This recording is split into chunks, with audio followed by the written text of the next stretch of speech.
este tema de la nueva ley de salud mental, donde le ponen tanta resistencia a las internaciones, como que la internación no sirve, y para muchas personas la internación es, como decía Débora Jasinski, que es un derecho para muchos, porque realmente, en estas personas que están en el petróleo, viven muy lejos de las grandes ciudades donde están los tratamientos, por lo cual no es factible que con un ambulatorio viniendo 1 o 2 veces, haciendo 300 kilómetros, puedan lograr sostener y hacerle frente al contexto donde viven.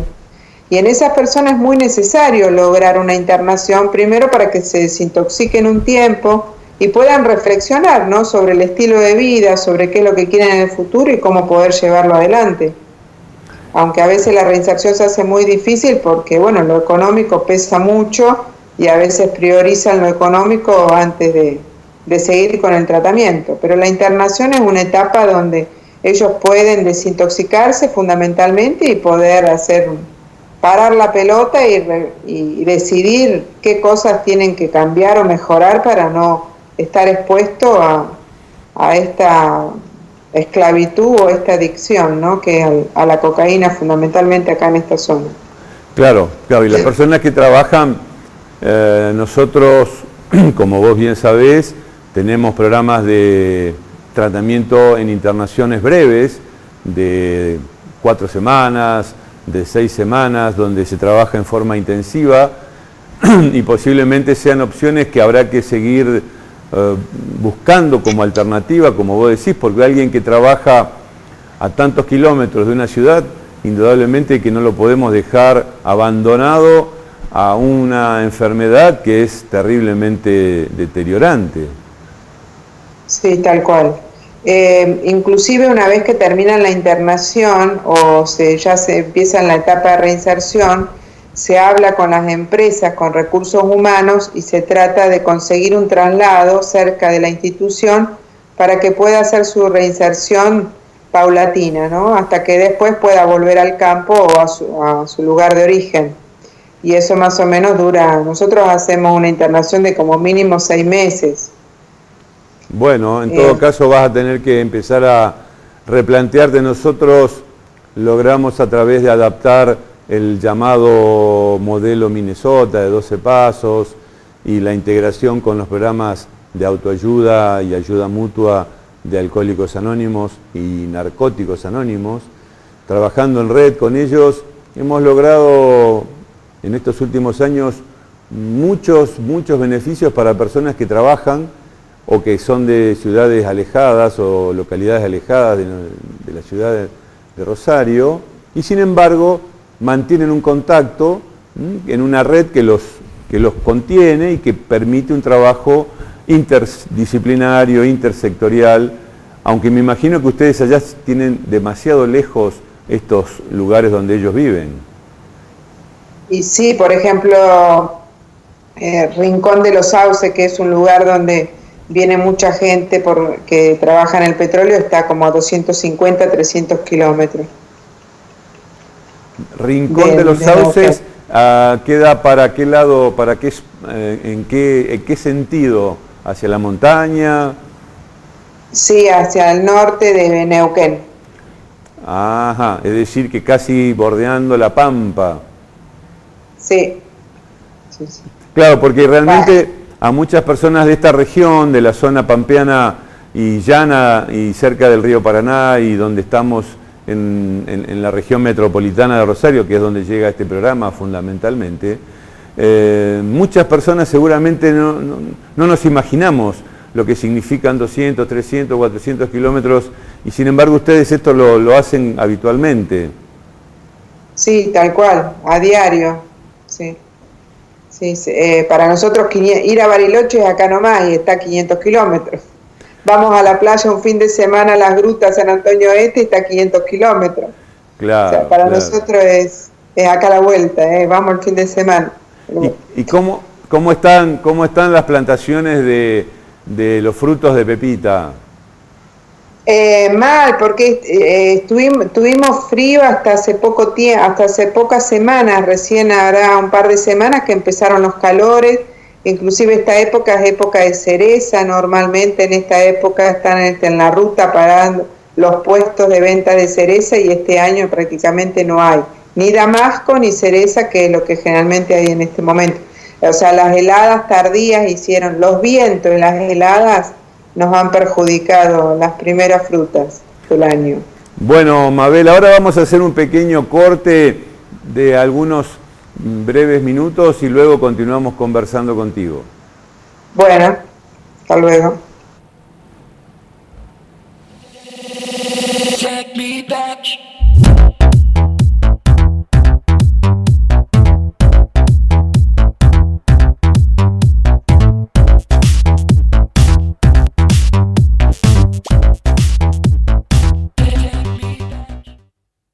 ABCD, Prevención y Atención de Adicciones. Consultas 0341-439-9540, 421-2302.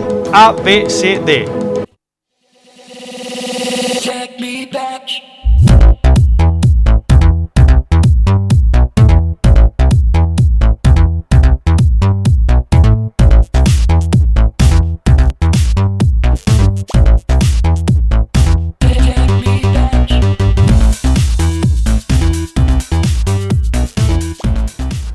Bueno, muy bien, aquí estamos conversando con nuestra colega, la doctora Mabel Dorfano, desde Chipoleti.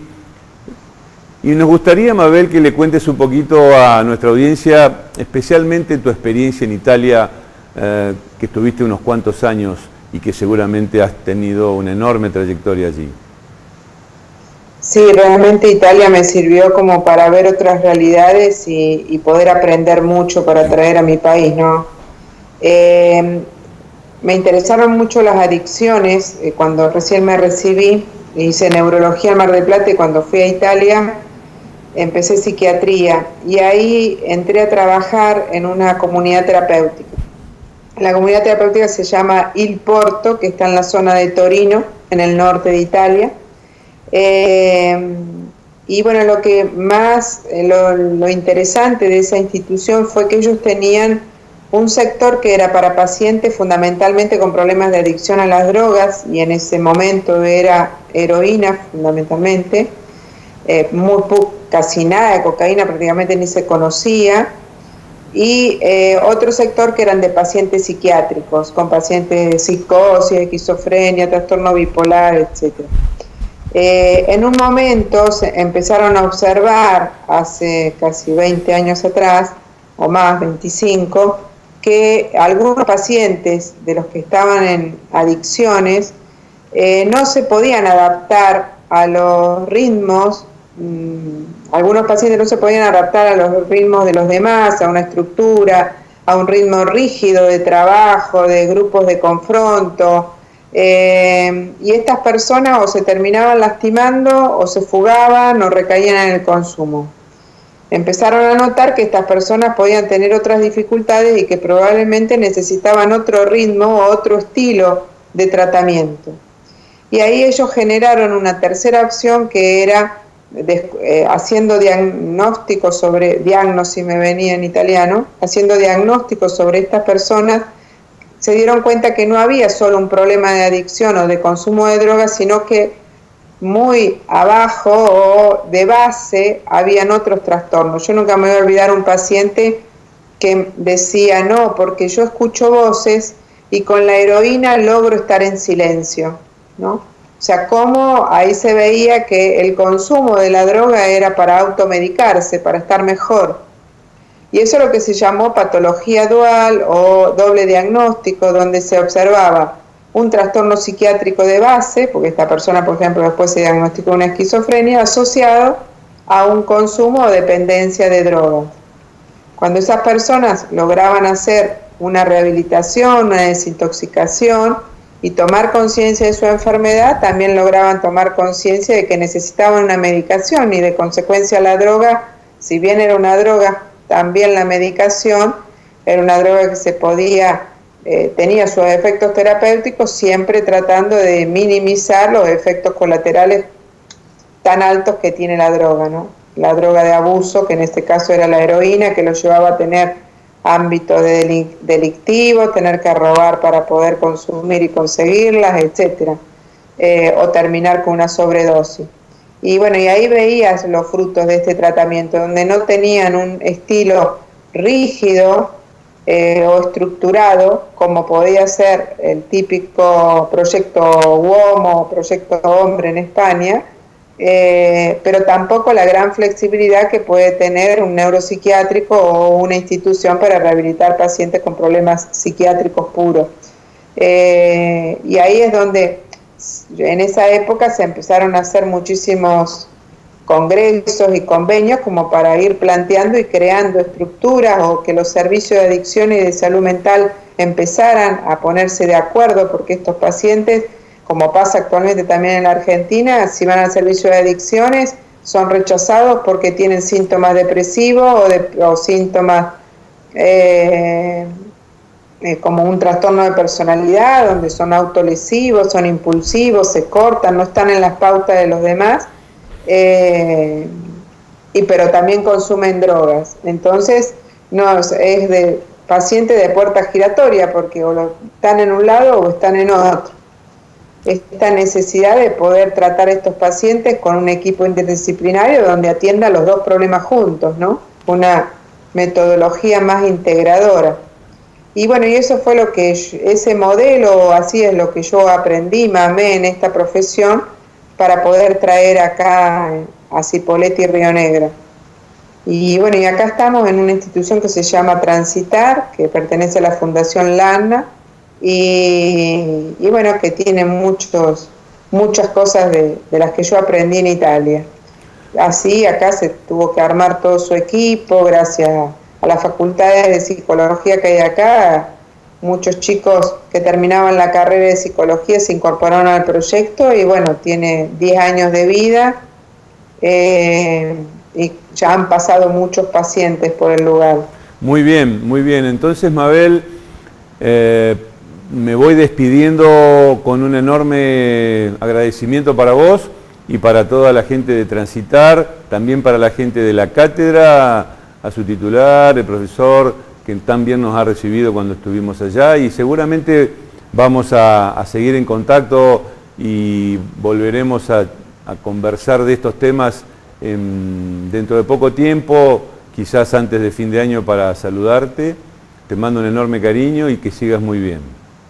Bueno, muchísimas gracias, Gustavo, y a todos tus colaboradores de ahí. Y bueno, y saludos a Rosario. Estamos en la lucha nosotros también para poder tener un país diferente en cuanto al tema del consumo y los jóvenes, que tanto está perjudicando el consumo de marihuana o alcohol en nuestros adolescentes, ¿no?